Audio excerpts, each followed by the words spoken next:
Então, irmãos, apenas a nível de explicação aqui, a maioria dos irmãos devem estar familiarizados com a nossa igreja, né? Mas se você está nos visitando aqui pela primeira vez, nós temos dois cultos públicos onde nós nos reunimos como comunidade.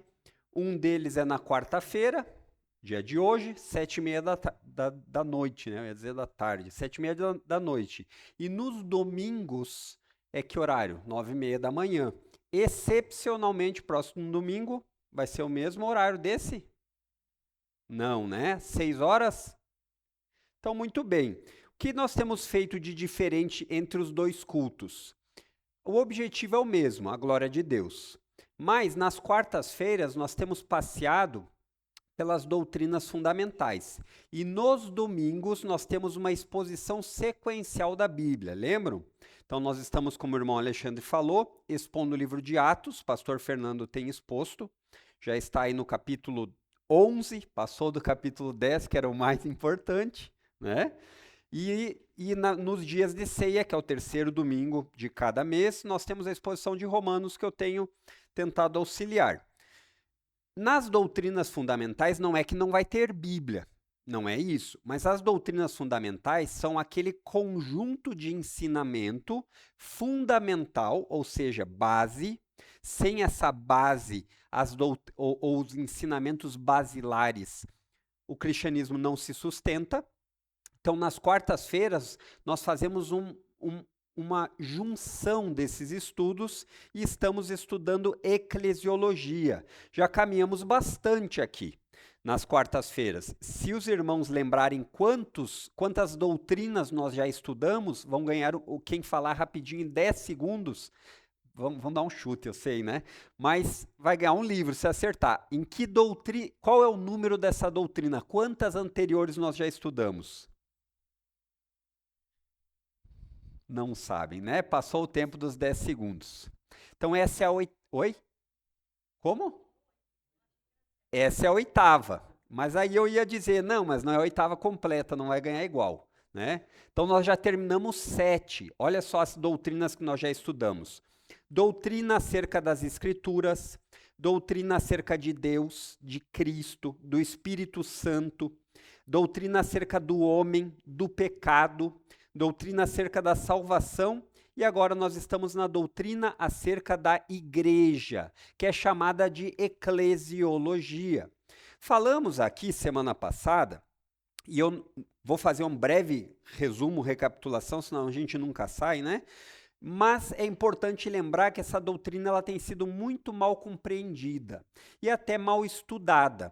Então, questões de relevância como questões relacionadas à natureza da igreja, à relevância da igreja, qual é o dever da igreja, qual é o propósito da igreja, por não ter sido estudado ou não estar sendo estudado pela igreja evangélica ou pela igreja cristã, os crentes têm caído em vários equívocos, vários erros. E isso nós já vimos semana passada.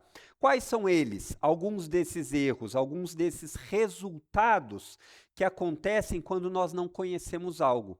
Isso acontece na sua vida de maneira geral. Se você não estuda a respeito de algo, você pode até dar sua opinião, mas sua opinião nunca pode ser confiável. Por quê? Porque você não vai ter base, não vai ter embasamento.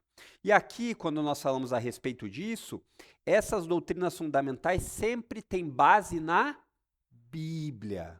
Então, nós não intentamos, nosso desejo não é que você seja apenas animado com doutrina coach, que você seja apenas incentivado com boa vontade. Não é isso, mas com a Bíblia. Quando as pessoas não conhecem essa doutrina a respeito da eclesiologia, vimos que surgem igrejas não bíblicas, igrejas que podem até ser sinceras quanto à sua reunião, quanto ao desejo de adorar a Deus, mas que muitas vezes vêm muitos equívocos. E com equívocos eu quero dizer também, infelizmente, pessoas sendo manipuladas por líderes que são líderes maldosos, Eles sim, na maioria das vezes, sabem o que estão fazendo, enquanto as pessoas que não estudam a respeito da eclesiologia são manipuladas e nem sabem, né? Ou então, você vai ver pessoas, muitas vezes, com tipos de adoração esquisitos. Tipos de adoração esquisitos, eu quero dizer aqui, que são aquelas coisas que a Bíblia não ensina que fazem parte de culto. E você vai ver nas igrejas evangélicas isso. Cada uma de um jeito. Por quê? Porque muitas vezes falta base bíblica, estudo. Depois nós vimos aqui que resultados de não conhecer essa doutrina são pessoas desigrejadas. Por um lado, pessoas que veem esses equívocos e dizem assim, isso eu não quero. Por outro lado, por achar que podem caminhar sozinhas. A igreja é de Cristo. Cristo deu a igreja para ser o seu corpo. Então esse pensamento também não é um pensamento bíblico, pessoas desigrejadas. Eu vou viver minha fé sozinho.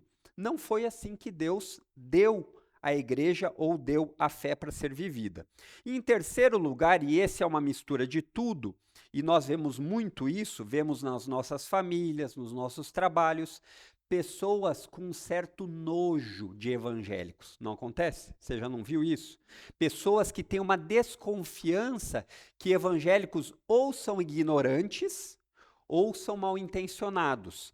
E estudando a eclesiologia, nós teremos a capacidade de mostrar que não somos ignorantes porque os erros nós conseguimos ver quais são e ficamos longe deles, e também não somos aqueles que congregam em qualquer tipo de congregação.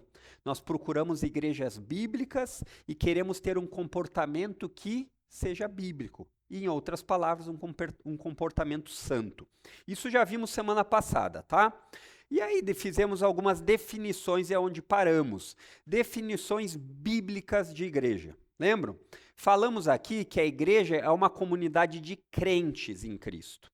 Então, embora a igreja tenha como tarefa evangelizar descrentes, a igreja é lugar de crente. Esquisito isso, né?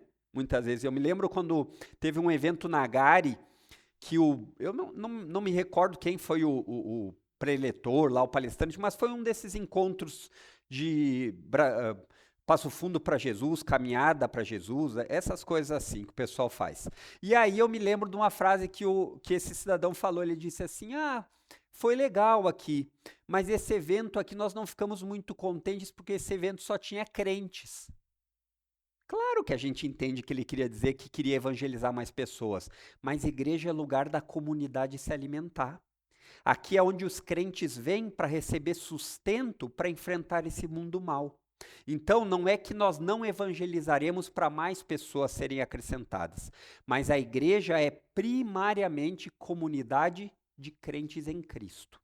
E vimos aqui que a igreja foi comprada, fundada, é protegida, é edificada e é conduzida pelo seu dono, que é o pastor Fernando? Não. É o pastor Adriano? Não. Nenhum homem tem nem o direito e nem a autoridade de dizer a igreja é minha, porque a igreja é de Cristo. Vimos também aqui, em segundo lugar, que a igreja tem um objetivo. A igreja não se reúne para network, para ter conhecimento, e aí isso pode acontecer e é muito bem-vindo, né? Os irmãos se conhecem e aí nós damos preferência para usar os serviços uns dos outros. Isso é completamente normal e aceitável e desejável. Deveríamos, como crentes, valorizar os serviços dos outros crentes. Deveríamos. É verdade que muitas vezes alguns crentes tem um serviço, um trabalho secular lamentável. Não deveria ser assim. Mas muitas vezes você vê crentes preguiçosos no trabalho, muitas vezes você vê crentes que não se preparam, que não estudam. Isso desanima, porque nós somos chamados a fazer tudo para a glória de Deus. Então deveríamos ser os melhores estudantes, os melhores empregados, os melhores chefes. Mas isso é outro papo, né? A igreja, ela tem o objetivo de se reunir para cultuar o Deus Trino. Então, tudo que nós fazemos aqui, embora tenha encorajamento, edificação, sempre deve ter o objetivo de glorificar a Deus. Certo? Então, vimos algumas verdades aqui, que a igreja é o baluarte da verdade. A igreja ela deve estar preocupada com o quê? Vimos lá em 1 Timóteo 3,15, com proclamar a verdade. Então, muitas vezes, a verdade, nos nossos dias especialmente, ela não é muito bem-vinda, né? Muitas vezes as pessoas dizem assim, se a gente ficar falando na igreja sobre pecado, a igreja vive vazia. O que diriam os apóstolos? O que diria Tiago na sua carta, né? Então, vimos também que uma das tarefas aqui nossa como igreja é obedecermos às ordens rituais que Jesus deixou, batismo e ceia e discipulado. Vimos também aqui em 1 de Pedro 2,9 que a proclamação da salvação ao mundo é um dos propósitos da igreja. Por que um dos propósitos da igreja? Porque o propósito maior que nós poderíamos, imagine aqui um guarda-chuva, onde todos esses propósitos estão debaixo, mas a parte de cima do guarda-chuva é tudo para a glória de Deus. Tudo que nós fazemos como igreja deve ser para glorificar a Deus. Certo? Entendido até aqui? Paramos aqui semana passada. Então agora vamos dar continuidade, certo? Então, vamos ver agora que uma definição bíblica de igreja traz algumas marcas. Quando eu digo marcas aqui, são características que devem ser vistas numa igreja bíblica. Se uma igreja que se chama Igreja de Cristo não tem essas características, tome cuidado. Tome cuidado porque essas características fazem parte de uma igreja bíblica. Entre elas aqui, as marcas unidade, santidade, catolicidade e apostolicidade. Calma, vamos um por um aqui para você não ficar assustado talvez com o terceiro termo, né? Você escutou catolicidade e diz assim, o que eu fiz? Fui me enviar vim hoje aqui para uma igreja evangélica e acabei descobrindo que é uma igreja católica. De certa forma, que é uma igreja católica sim. Só que você vai entender melhor o que esse termo quer dizer. Certo? Então, o primeiro aí de unidade, abra sua Bíblia em 1 Coríntios 12, 13. Capítulo 12, verso 13. Primeira carta de Paulo aos Coríntios, capítulo 12, verso 13.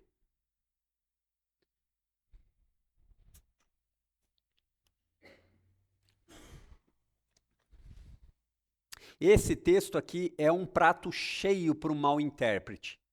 Esse talvez seja um dos textos mais equivocados a respeito da ideia do que é um batismo no Espírito Santo.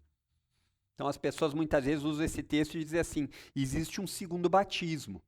Quando na verdade o que o apóstolo Paulo está querendo falar é sobre essa marca aqui que nós vimos em primeiro lugar, da unidade.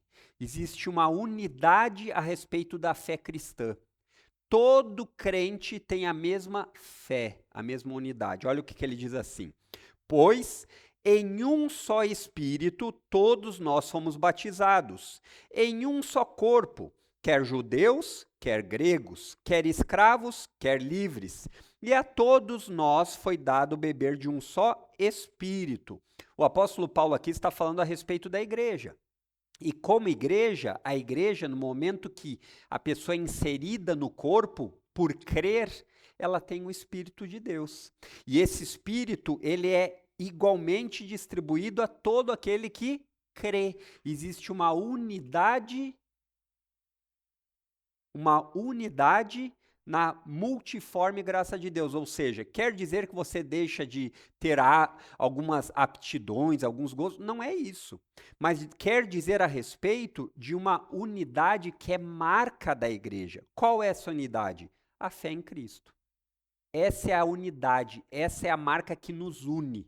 Então não é por isso que você vai ser obrigado a torcer para o Grêmio, embora seja muito aconselhado. Não é esse ponto. As formas diversas sobre algumas coisas, elas vão se manter. Isso é normal. Mas elas nunca vão ser diferentes naquilo que é a unidade. Tem como fazer parte do corpo de Cristo sem crer no cabeça, que é Cristo? Não tem. Então, por mais que as pessoas tentem inventar modas ou dar alguns argumentos, não tem como. Certo? Em segundo lugar, aqui nós vemos a ideia da santidade. Pule lá para 1 de Pedro, a carta, 1 de Pedro, capítulo 1, verso 16.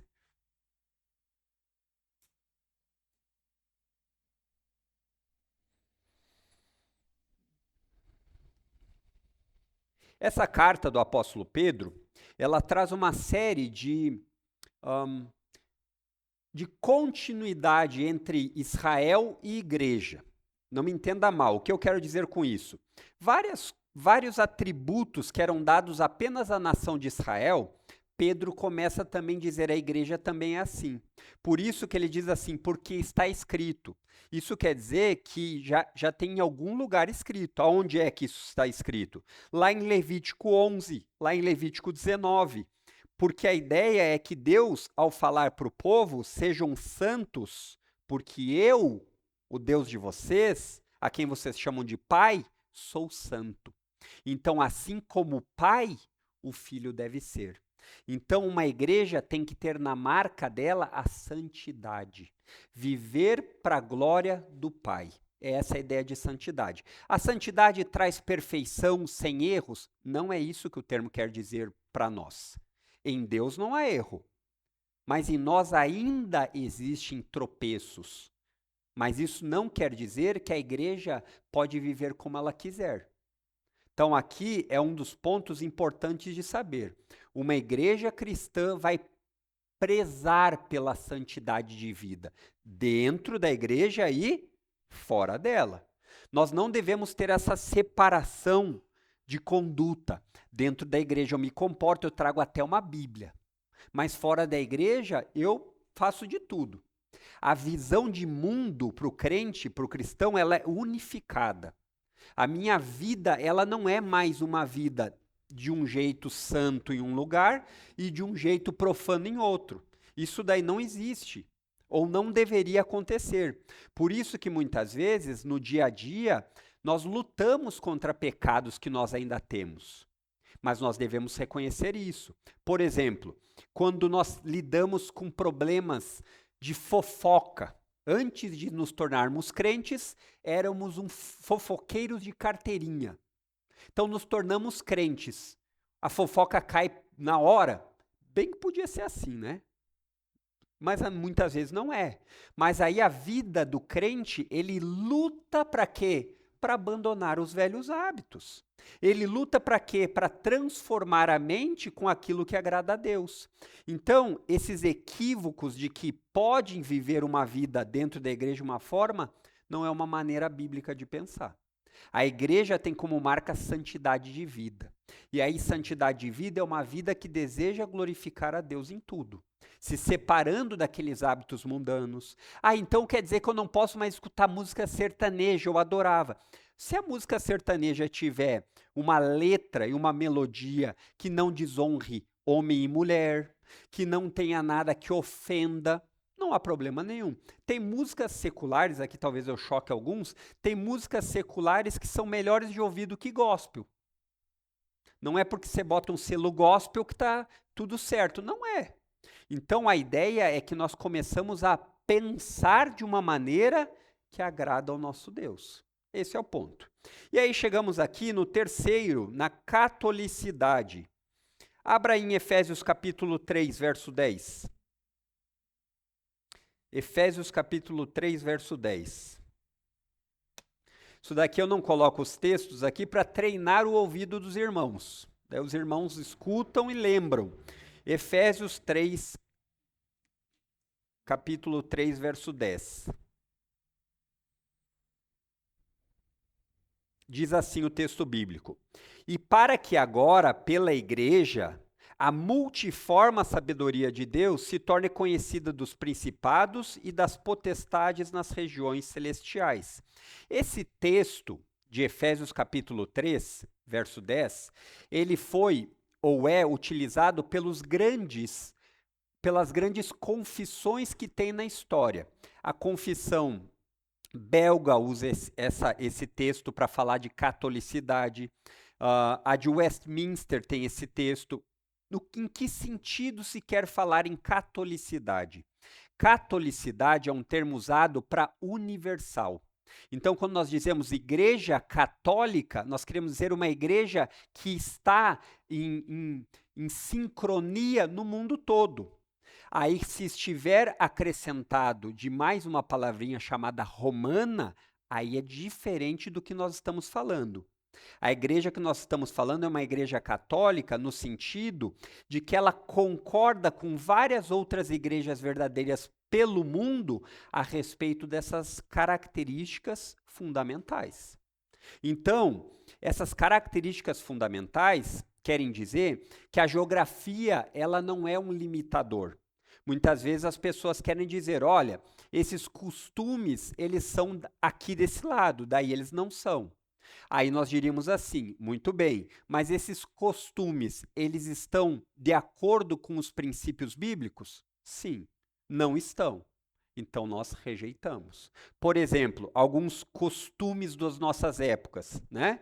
Você vai ver costumes esquisitos nas nossas épocas. Então eles vão dizer assim, olha, a Bíblia, ela é uma linguagem ultrapassada.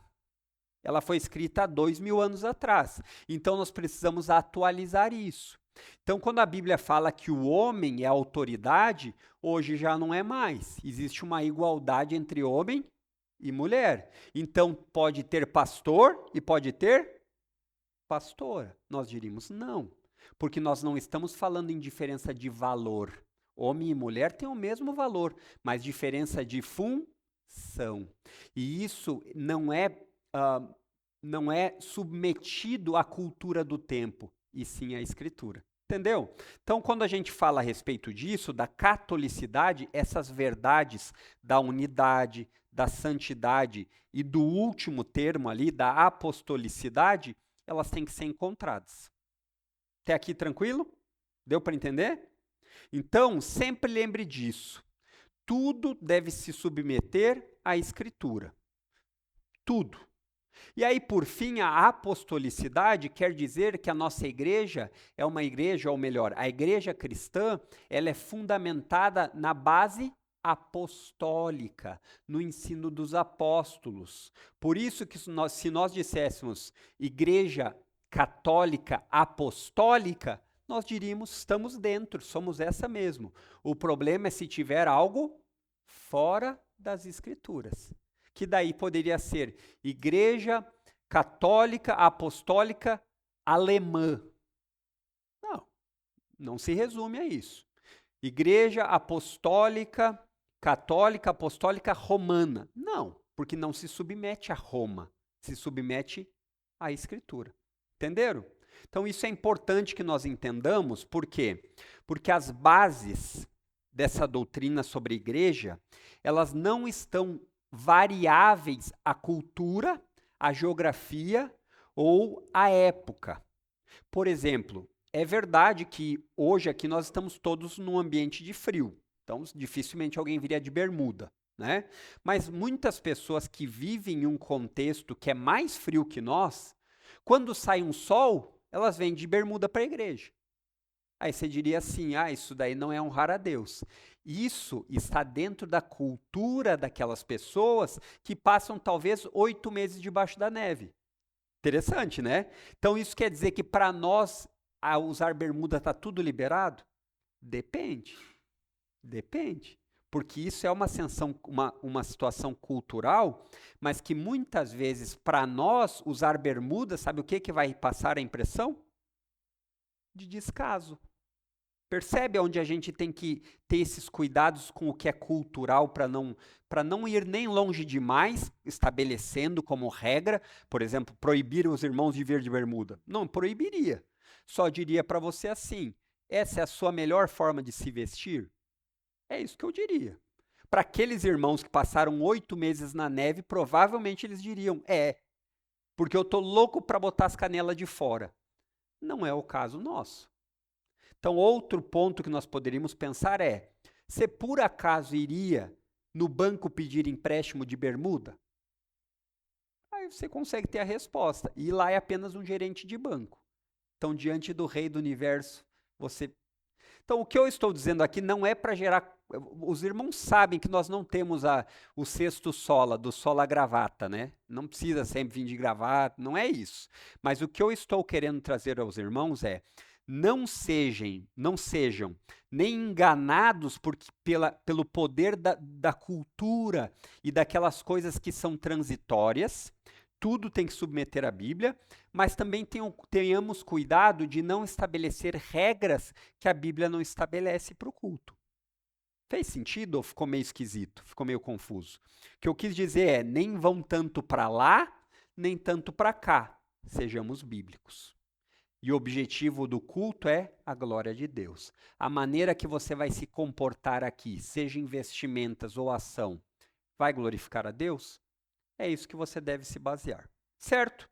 Então, como resumo aqui, temos aqui que podemos destacar aqui, para efeito de estudo, 2 tipos de ideias aqui a respeito da igreja. A igreja é um organismo e a igreja é uma organização. O que queremos dizer com isso? No aspecto de organismo, nós queremos dizer que a igreja é o corpo místico de Cristo, ou seja, o corpo, não o corpo físico, mas a união dos crentes é o corpo de Cristo. Então é o que Paulo fala lá na primeira carta aos Coríntios, no capítulo 12. E como organização, ela é um local onde os crentes se reúnem para cultuar a Deus. Então isso é muito comum de você ver na Escritura, tanto esse aspecto de organismo. O apóstolo Paulo usa muito para explicar a ideia de como um corpo funciona. Então, na igreja você vai ter vários membros, nem todos tocam violão, nem todos são diferentes, nem todos são iguais, mas isso não quer dizer que um é mais importante que o outro. Isso é importante que nós saibamos. Porque muitas vezes algumas posições de destaque podem trazer essa impressão. Então, por exemplo, o pastor pregando na frente, ele pode ter uma figura mais proeminente, mais visto, mas ele não é mais importante na perspectiva de Deus do que qualquer crente que esteja fazendo tudo para a glória dele. Desde aquela pessoa que vai fazer uma limpeza na igreja, que ela se propõe, quer fazer parte, eu sou do ministério de limpeza. Para Deus não tem diferença. Para nós tem. Nós muitas vezes ficamos fazendo essa diferenciação, mas para Deus não tem. E aí é importante que nós saibamos que, como um organismo, ele é necessário ter uma organização. Porque imagina todo mundo ser mão, ou todo mundo ser pé. Não vai. O pé precisa da perna, que por sua vez precisa do tronco, que por sua vez precisa dos braços, e a cabeça é Cristo. Ele nos direciona e nós, como membros, o obedecemos, com organização. Então, o culto é um lugar de pessoas cultuando a Deus com organização. Então, aquela loucuragem do pessoal pulando, aí tem, não sei se ainda está em moda, mas algum tempo atrás estava, que é a unção do peão, a pessoa fica girando na frente. Isso não tem na Bíblia. Isso é invenção da pessoa que se sente bem naquele ambiente. Que bom que ela se sente bem. Mas espera chegar em casa e rodopia até desmaiar. Não precisa fazer na igreja, né? E aí nós seguimos adiante aqui com 4 ressalvas. 4 ressalvas importantes que você deve saber. Por quê? Porque nós podemos cair em erros. Nós podemos cair em erros a respeito disso. A primeira ressalva é que a igreja do Novo Testamento, ela não é um prédio ou um salão. Ela não tem essa característica de um lugar para ser chamado de templo sagrado. Eu me lembro conversando com uma pessoa muito querida para mim, ela disse assim, eu não consigo olhar para a igreja de vocês, igrejas evangélicas, e considerar uma igreja, porque eu preciso olhar e ver um templo constituído como uma igreja católica, ele é católico. Eu até entendo o que ele está querendo dizer, né? Quando você olha um prédio de ostentação, uma coisa bonita, normalmente as igrejas católicas são bonitas, e eu não tenho problema nenhum com a estrutura da igreja, acho linda, mas o ponto é que isso não é o que define ser igreja, entenderam? Não é um lugar físico que define o que é ser igreja. Abra aí sua Bíblia, esse tem alguns textos para a gente ler aí, se você acha que eu estou inventando história a respeito disso. Romanos capítulo 16, verso 5.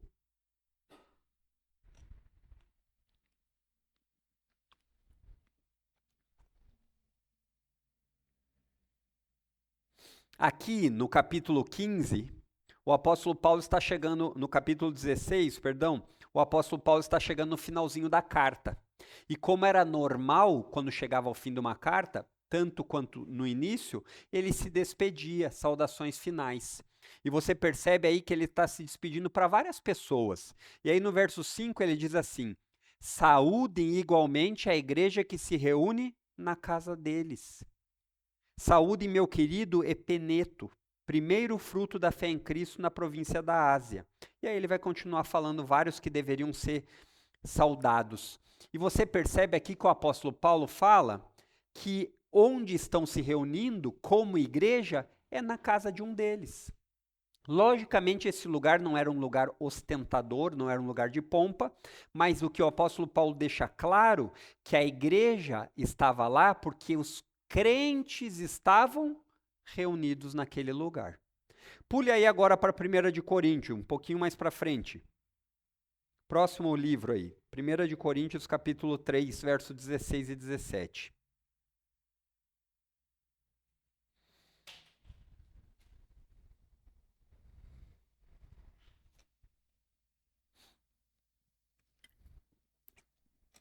Aqui o apóstolo Paulo fazendo uma série também de advertências a respeito daquilo que os cooperadores de Deus deveriam fazer, ou seja, os crentes. E aí ele diz no verso 16: vocês não sabem que são santuário de Deus e que o Espírito de Deus habita em vocês? Se alguém destruir o santuário de Deus, Deus o destruirá, porque o santuário de Deus, que são vocês, é sagrado. Então aqui daria uma bela pregação para a gente ter cuidado com os corpos, ter cuidado com o nosso próprio corpo, em todos os aspectos. Aqui o apóstolo Paulo, logicamente, vai falar a respeito de muitas práticas sensuais, de que muitas vezes nós não entendemos coisas sexuais como uma ofensa ao Senhor, e elas são. E aqui você percebe que está diretamente ligado com a ideia de uma vida de santidade.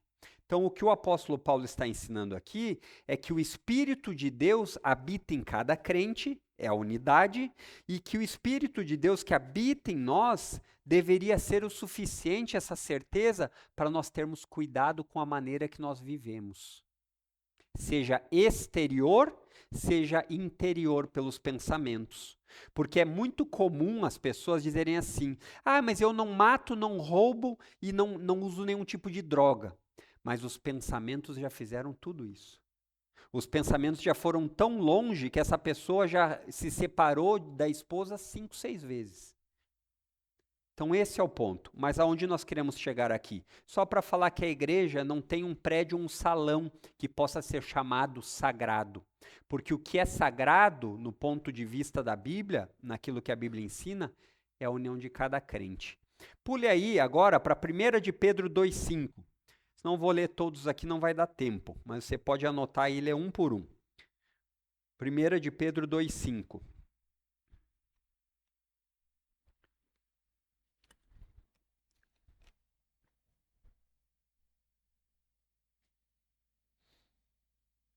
Esse tema que Pedro fala, Paulo também vai falar em Romanos capítulo 12. O autor de Hebreus também vai falar a respeito disso. Ele diz assim: também vocês, como pedras que vivem, são edificados casa espiritual para serem sacerdócio santo, a fim de oferecerem sacrifícios espirituais agradáveis a Deus por meio de Jesus Cristo.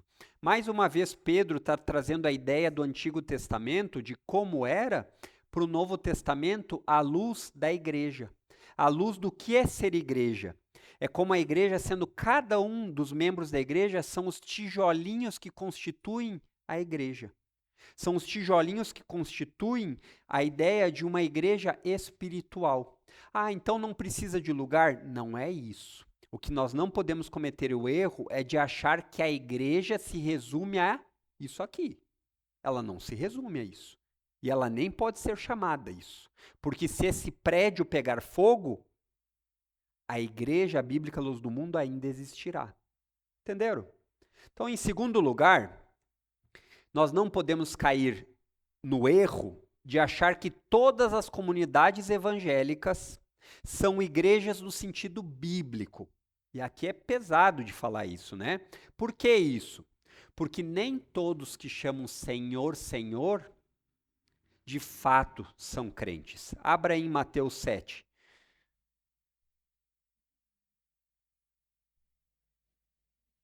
7, 21 a 23. Aqui é o Senhor Jesus falando a respeito do reino dos céus. Essa pregação está toda gravada, o pastor Fernando fez, deve ter sido, nós estamos em 2025, deve ter sido em 2020. Pode ser, foi longo, né? Mateus foi bem longo, acho que uns 6 anos acho que a gente levou, né? Então diz assim, mas está atualizada, né? A pregação não teve problema de ter mudança, porque a palavra de Deus é a mesma. A palavra de Deus não muda. Isso é importante que a gente lembre. Então diz assim: nem todo que me diz Senhor, Senhor, entrará no reino dos céus, mas aquele que faz a vontade de meu Pai que está nos céus. Muitos naquele dia vão me dizer: Senhor, Senhor, nós não profetizamos em seu nome não expulsamos demônios, em seu nome não fizemos muito milagres. Isso aqui é comum para as igrejas evangélicas dos nossos dias. É comum. Muitas igrejas evangélicas, elas se denominam evangélicas por conta dessas coisas aqui acontecendo. Mas isso não quer dizer nem que seja completamente verdadeiro e nem que seja bíblico. Olha o que ele diz. Então lhes direi claramente: eu nunca conheci vocês. Afastem-se de mim, vocês que praticam o mal. Lembra das características da igreja? Uma igreja que tem unidade em Cristo, ela é uma igreja santa. Ela quer caminhar para a santidade. Então não adianta você expulsar demônios e ter uma vida ímpia. Não adianta você dizer que profetiza em nome de Cristo, mas não obedece. Jesus disse: se você é meu amigo, obedeça meus mandamentos. É essa a ideia aqui. Então, quando nós dizemos isso, nós não queremos dizer que nós somos nós os detentores de quem é ou quem não é. É a Bíblia. É a Bíblia. Nós temos material na Bíblia para poder fazer esse crivo, para poder fazer esse filtro. Mas se eu pudesse dizer para você, eu diria assim: igrejas bíblicas são igrejas que pregam o Evangelho, e pregar o Evangelho constitui falar sobre pecado, arrependimento, salvação e vida eterna. Se tem Cristo, mas não tem pecado e arrependimento, está faltando uma parte. Por quê? Porque Jesus veio salvar pecadores.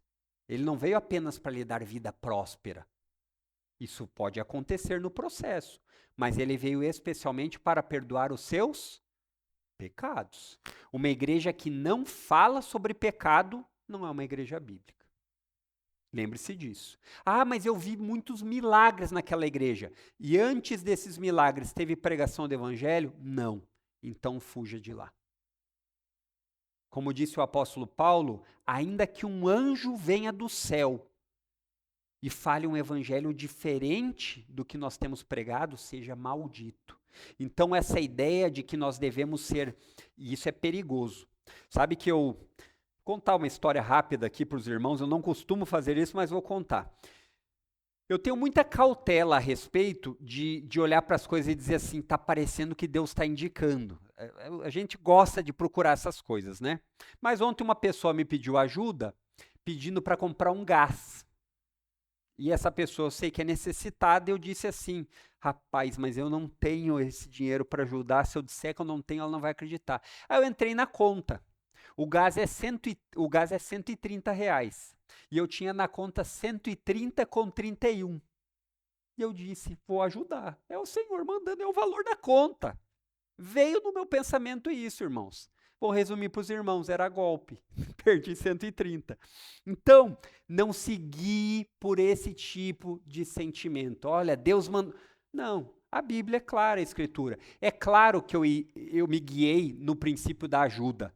Mas você viu, mas quando eu vi aquele número, eu disse assim, não é possível, essa coincidência é muito grande. Era fraude, meio golpezinho. Daí ainda disse, aproveite o 130 aí. Então, o que eu quero dizer é que, por mais que milagres possam parecer bonitos e atraentes, sem a pregação do evangelho, corra. Certo? Terceiro lugar, e E aí nós nos encaixamos nisso. Nenhuma igreja pode se apresentar dizendo assim, só na igreja bíblica Luz do Mundo. Só aqui você vai encontrar cura. Só aqui você vai ser salvo. Sabe por quê? Porque isso é que as seitas fazem. Abra aí em João 14,6.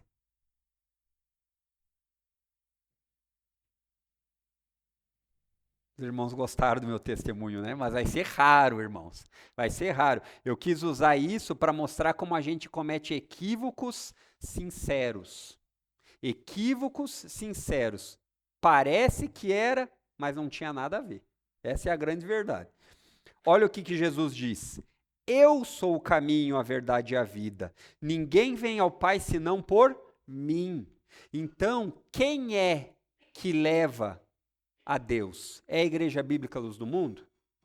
Em certo sentido é, mas não dizendo assim, somente aqui. Não, o pastor Fernando, inclusive no domingo, falou a respeito disso, na parte da ceia. Falou a respeito dessa necessidade de saber que proclamar o evangelho não é exclusivo da Igreja Bíblica Luz do Mundo. Agora, o outro lado também é importante que você saiba. Cuidado, porque nem todo mundo que diz que é verdadeiro, de fato é. O que nos leva ao último. Nenhuma igreja pode se apresentar como a melhor entre as demais. Pule lá para a carta de Apocalipse. Capítulo 3, verso 17.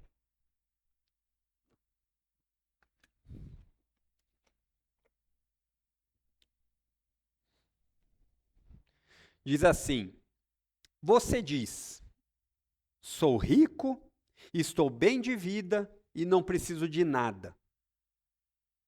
Aí Jesus diz, mas você não sabe que é infeliz, sim, miserável, pobre, cego e nu. Essa sempre tem que ser a perspectiva de uma igreja bíblica. Saber que se ela foi alcançada e ela tem conseguido proclamar o evangelho, não é por causa dela, mas por causa da graça de Deus que atua por meio dela. Agora, é verdade que nós podemos fazer distinções aqui. Por exemplo, quando nós dizemos aqui, nenhuma pode se apresentar como melhor que as outras, é no sentido de dizer assim, só aqui você vai ter. Isso que não pode ser feito, com a ideia de que orgulhosamente não existem outras boas igrejas. Mas é importante que você saiba distinguir também comida estragada de comida boa. E nesse sentido, a Igreja Bíblica Luz do Mundo é melhor do que muitas igrejas. Não porque aqui nós somos melhores que os outros, mas porque a Bíblia tem sido pregada de maneira fiel, de maneira real. E muitas vezes nos confronta a respeito de coisas que nós achávamos. Então, o ponto aqui é, se uma igreja chega e diz assim, fora da igreja tal não há salvação, é esse ponto. Isso é mentira. A igreja tal é a única igreja confiável. Isso é mentira. Corra disso. Por quê? Porque o ponto sempre é Cristo como a base. Então você vai escutar esse discurso, talvez você nunca tenha prestado atenção, mas existem muitas denominações que vão dizer assim, não há salvação em nenhum outro lugar, só aqui. Se você não faz parte dessa congregação, se você não guarda o sábado, spoiler, né? Corra, fuja. E aqui chegamos à conclusão. Ah, tem mais distinções. Não vai dar tempo. Não vai dar tempo que eu não quero fazer os irmãos ficar muito cansados. Vou fazer assim, semana que vem eu termino aqui rapidamente aqui e a gente recapitula num geral, pode ser? Porque senão vai ficar meio extenso aqui, os irmãos já estão com a paciência meio curta, né? E aí daqui a pouco os irmãos começam a dar um amém mais cedo, dormir, eu não gostaria disso. Tá bom, queridos? Então, já que tem mais um segundinho, vamos abrir, se alguém tiver alguma pergunta fácil, que não seja pergunta difícil. Não? Pastor Fernando queria semana passada, né? Mas daí eu já colei com ele, peguei a resposta que era para dar a pergunta dele, não vai fazer. Não, queridos? Então, vamos ter uma palavra de oração? Pai, graças te damos por esse tempo juntos aqui. Sabemos que nós não somos perfeitos. Sabemos que estamos longe disso, mas a nossa certeza e convicção é pela unidade que temos juntos aqui, como crentes em Cristo e somente em Cristo. Ajuda-nos a lembrar disso, que nada seja acrescentado como necessário à nossa fé, que não sejam boas obras, que não sejam rituais, que não sejam nenhuma característica, nada que venha tirar a suficiência da obra de Jesus por nós. Ajuda-nos como igreja bíblica, nos corrigirmos uns aos outros, mesmo quando isso for desconfortável. Nos ajuda a nos edificarmos uns aos outros, nos ajuda a nos encorajarmos uns aos outros e nos ajuda, Senhor, a caminharmos de uma forma que te glorifique, seja nos nossos trabalhos, na nossa família. Ajuda-nos que nossa boca possa de fato ter palavras de edificação, palavras que sejam para abençoar e não para amaldiçoar, palavras que sempre estejam temperadas, sempre sejam palavras que procuram te glorificar e edificar as outras pessoas. Que o Senhor nos ajude, porque diariamente falhamos. Que o Senhor nos ajude, porque diariamente pecamos ainda. Mas ajuda-nos ainda mais, que os nossos corações se arrependam e todos os dias desejem te glorificar com as nossas vidas. Esse é o nosso desejo e oração. Amém, queridos. Até domingo, se Deus quiser.